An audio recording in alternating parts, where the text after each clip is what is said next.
welcome to Dialogue. I'm Yang Rui in Beijing. 23 years after the Cold War, policies, actions, and even reform of the United Nations still make headlines. Enslaved by traditional norms of nation-state politics, how do we look at issues of human rights and especially political uncertainty in changing societies? Today, I feel quite happy to discuss issues of POW rights, the dignity of refugees, and the representation of 193 member states of the United Nations. And of course, we need to go to great lengths discussing the roles of both the biggest and the second biggest economies in carrying out the mandate of the United Nations. Before we start the interview with Mr. Lamin, Senior International Consultant for Mr. Kofi Annan, former UN Chief, let's take a quick look at this. Today is the 66th anniversary of Human Rights Day. On December 10th of every year, Human Rights Day commemorates the date when the United Nations adopted the Universal Declaration of Human Rights, proclaiming its principles as the common standard of achievement for all peoples and all nations. This year's slogan, Human Rights 365, encompasses the idea that every day is Human Rights Day. The number and scale of global humanitarian agencies are breaking all sorts of records this year. The UN asked for $12.9 billion to assist 52 million people. But during 2014, the number of people in need has nearly doubled to a record of 102 million. Among all the conflicts and natural disasters, one of the biggest challenges is the Ebola crisis. The wave of the Ebola outbreak, which began in March, is the most severe and most complex in the nearly 50-year history of the disease. According to the World Health Organization, over 17,000 people have been infected by the virus and over 6,000 have died. And the case incidence is still increasing in Guinea and may also be increasing in Sierra Leone. And that keeps us very focused and sometimes quite anxious. Every day we wake up and we realize the enormity of the job that still lies ahead. China and the United Nations signed an agreement on a Chinese donation of $6 million to aid the global fight against Ebola last Tuesday. The move is part of China's fourth round of Ebola fighting aid announced earlier by President Xi Jinping. Welcome to Dialogue, sir. Thank you very much. Kofi Annan is a big name. What are the things that impressed you most about his charisma and legacy? Mr. Annan is a unique leader who came into the organization head at a very critical moment. His legacy involves includes the bringing of the United Nations to the people, changing the culture of focusing only on a government-centered institution. If you look at the preamble part of the charter of the organization, it talks about we the peoples, determined to save succeeding generations from the scourge of war. I think to a great extent the legacy is in that area, bringing this institution to the peoples, involving private sector, involving civil society organizations.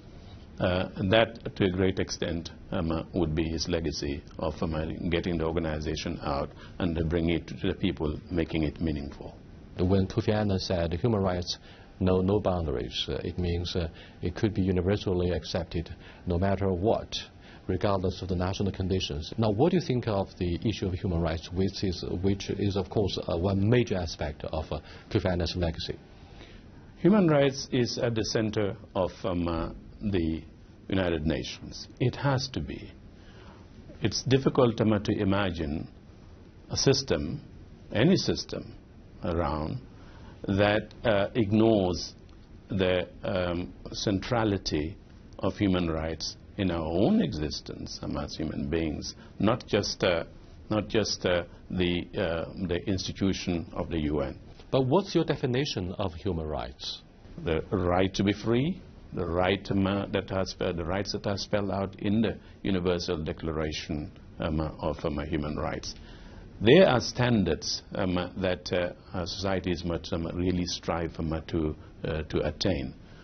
Promoting it, protecting it, respecting it are all things that I think should be fundamental to the issue of human rights. But the United Nations serves to bridge different cultures, introducing the culture of diversity as opposed to harmony. In Chinese, we say 和而不同. We are different, but we try to seek a commonality. With that at the back of our mind, what do you think of, say, the cultural diversity and different cultural definition about human rights? Because it's somehow dangerous to apply universal standard, particularly in political domains. Well, diversity and universality are not necessarily contradictory. In the context of human rights, that you pose the question. At the end of the day, in my view, diversity is an asset. It shows the difference that we have in our cultures, in our civilizations, different times as well. But that diversity really, at the end of the day, makes us, gives us strength in supporting that universal aspect of our lives. I think, as I said, the universality is dealing with human beings at the end of the day. Well, however diverse we may be, we are all human beings. We all have rights and things that should be respected, promoted, and protected. My questions go back to another part of human rights, that's POW, prisoners of war. We have had 4 UN conventions which were formulated back in 1949. Do you think those universal norms about respecting the rights of the POWs remain respected in many cases, like in areas of conflict, since 1949? Well, the POW convention was a recognition, like other conventions relating to to armed conflict, that we cannot, if we cannot go ahead and abolish war, prohibit war, we should find a way of regulating it.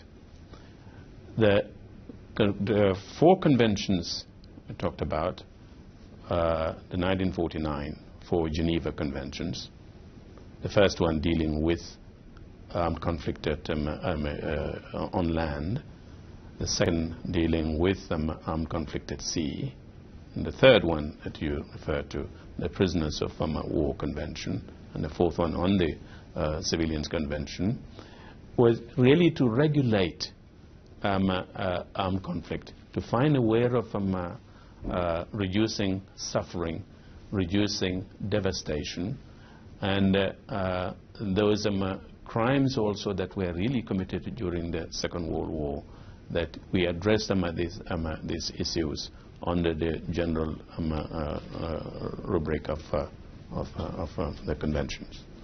What about the issue of refugees?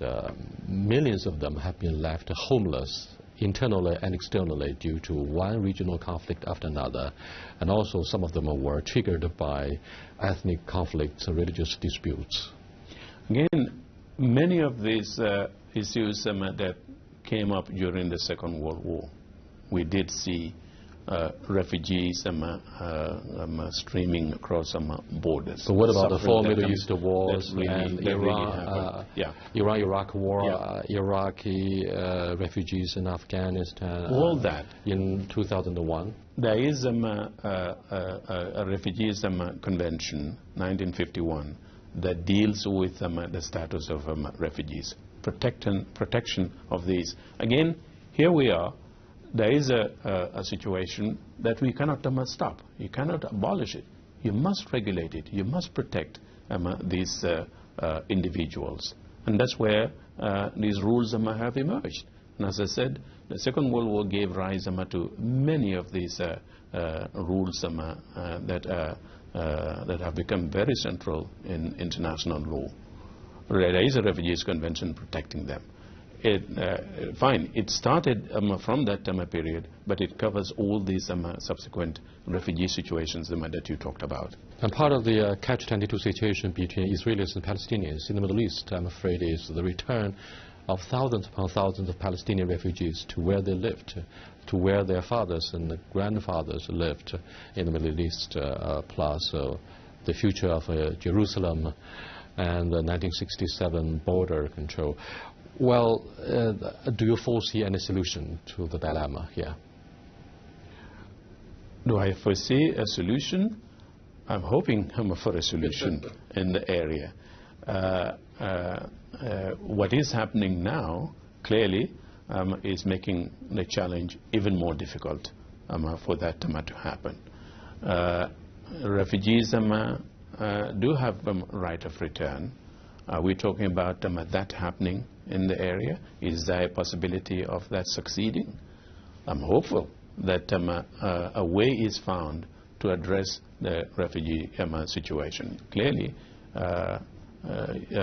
people who have been living in camps in that situation for decades, it's not an easy thing for them. They clearly would not have confidence in the system that has been established, ensuring the return at the end of conflict, of people getting back to their homes. Back to the policy of Kofi Annan in those days, was he able to deal with both sides, Tel Aviv and the Palestinians, in a fair way? Because it's very difficult even for the U.S. To play to both sides. Well, difficult for everybody, yes indeed. But the important thing is, did he have the confidence of both sides to allow him to do what he could do as Secretary General of the United Nations? That was one of his assets again, that he's able to gain the confidence of the sides, different sides to a conflict, to allow him to do his, to carry out his responsibilities as Secretary General of the United Nations. We've had dozens of UN Security Council resolutions. Not all of them have the legal binding powers. Therefore, do you think it's very difficult for the UN chief to carry out the mandate? The Security Council resolutions are binding. Is the Assembly resolutions passed. But it doesn't have the force and powers to enforce the resolutions. In the area. Where, if it is undertaken, the Chapter 7, that's under the enforcement article in the Charter. Yes, indeed. That is, there are times when the Council's own responsibilities, perhaps or definitions or mandates that it gives them under that Chapter 7 may fall short of effective action to be taken to address a particular situation. We have seen situations also where you have even armed conflict, war going on, and the issue not even coming to the Council. Vietnam was one. The Vietnam issue never came to the Security Council. There are difficulties where perhaps permanent members involved in certain conflicts would make sure that those issues don't come to the Council. Or if they come to the Council, they face the veto. What do you think of the issue of proper representation of Africans in the UN Security Council? That should be looked at in the context of reform of the United Nations. Its enlargement, almost 70 years after the end of the Second World War. Reform of the Security Council has been debated for quite some time now. It's been going on. The last time that they did anything concerning reform was perhaps the expansion of the membership of the Security Council. In 1965, when it was expanded from 11 members to 15 members. Expand or the increase of permanent members, that has not been agreed to, and it can only come about when the 5 permanent members agree to that kind of reform of the Council. What do you think of the issue of veto? And veto seemed to have been abused during the Cold War by both superpowers. this time around, how do you look at the use of a veto? Well, it goes back to the origins of the institution itself. If you look at the discussions at the Charter Conference in San Francisco in 1945, what the middle powers, they refer to them as middle powers at that time, were advocating is still the same thing that's coming on. The big powers are the ones who have this control, who have this power, who have this authority, and it may be abused. And as you said correctly, we have seen situations during the Cold War when it was flagrantly abused. And that has continued. But to reform that, you would have to get the concurrence of the 5 permanent members. That's what it is. There's a rule. And say what one can do is perhaps to talk about wise judicious exercise of the veto. Find a way of reducing it to the barest minimum and see what needs to be done in that.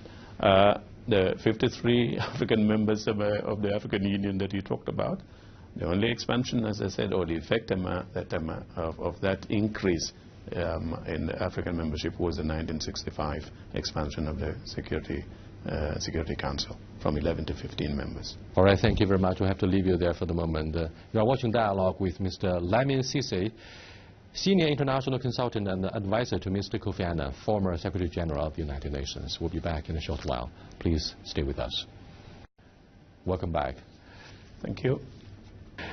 What do you think of the role of the U.S. in guaranteeing the authority of the United Nations, or just the other way around? The intervention in Iraq was not an easy one for the institution.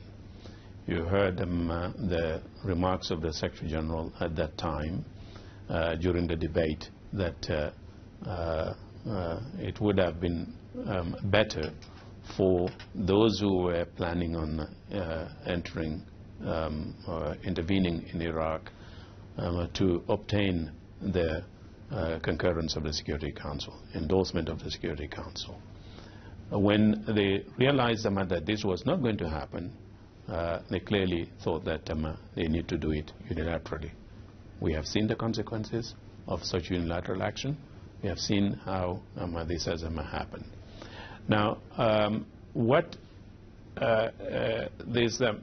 if you have disagreement in the Security Council, sometimes it can really lead them to catastrophic consequences. Again, we are seeing it today in Syria, where the organization is not able to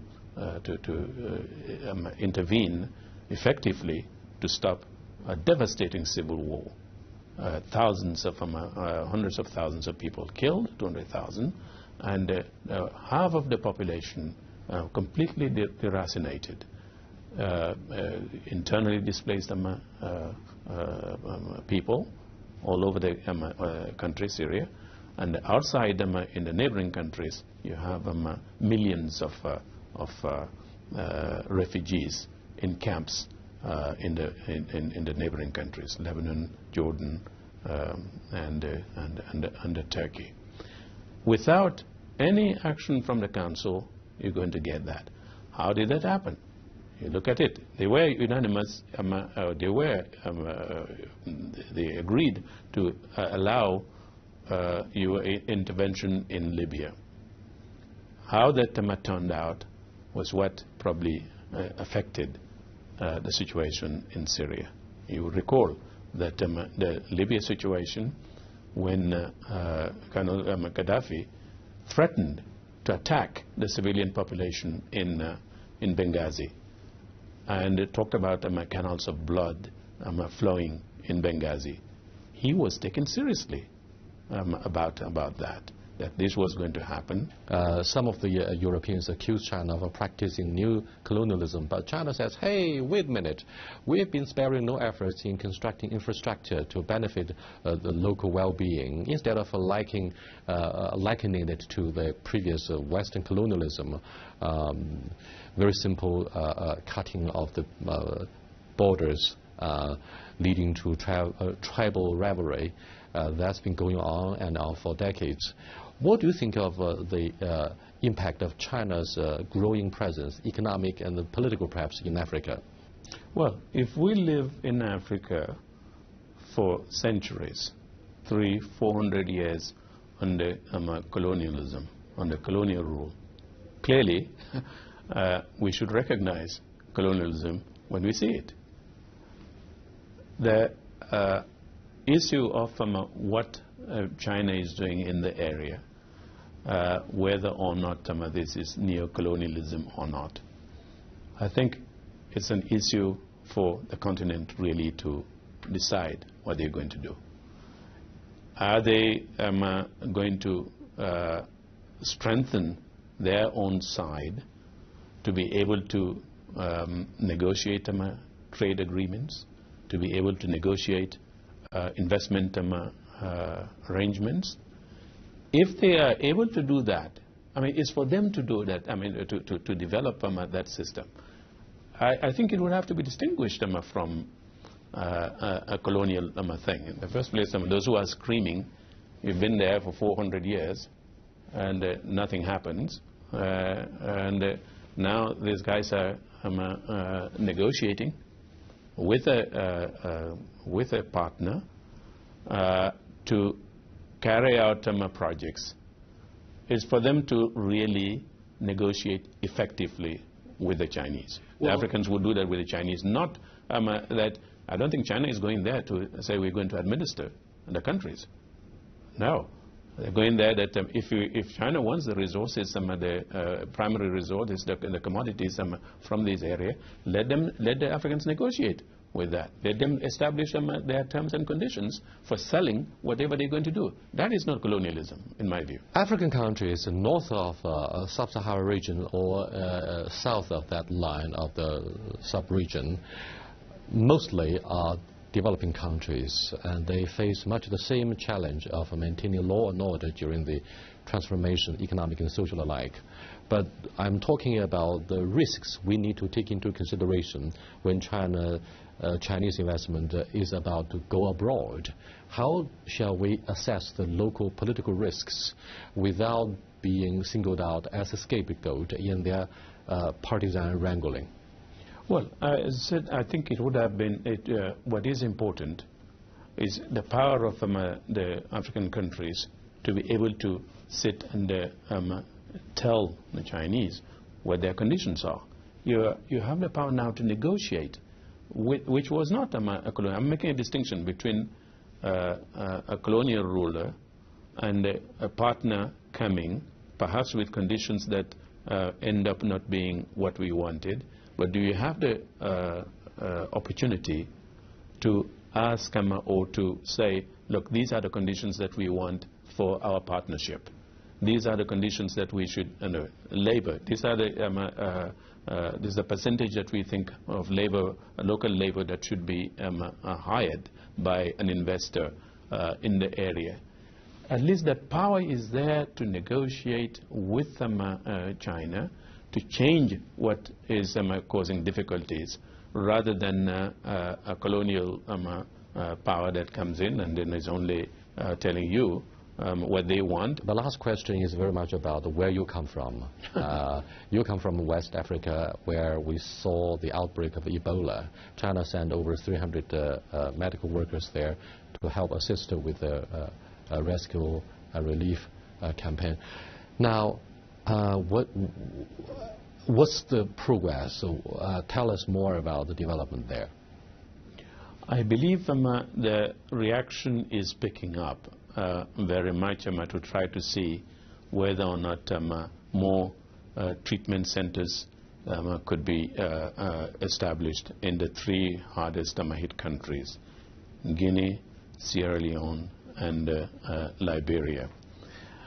The international community and perhaps even the local governments were a bit slow when this thing started, when the epidemic started. There were screams for help.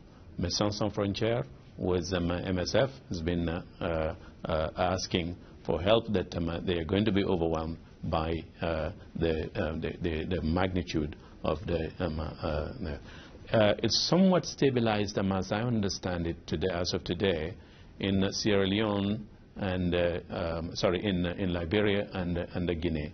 The new cases, the report of new cases coming, the rate has gone down. Sierra Leone is a bit of a challenge still, and see what it is. The impact of the epidemic in the three countries, the economies of the three countries, is devastating. The vast majority of the people in the rural areas are farmers. And not to be able to go to the fields to till the land, do what they need to do. Borders have been closed.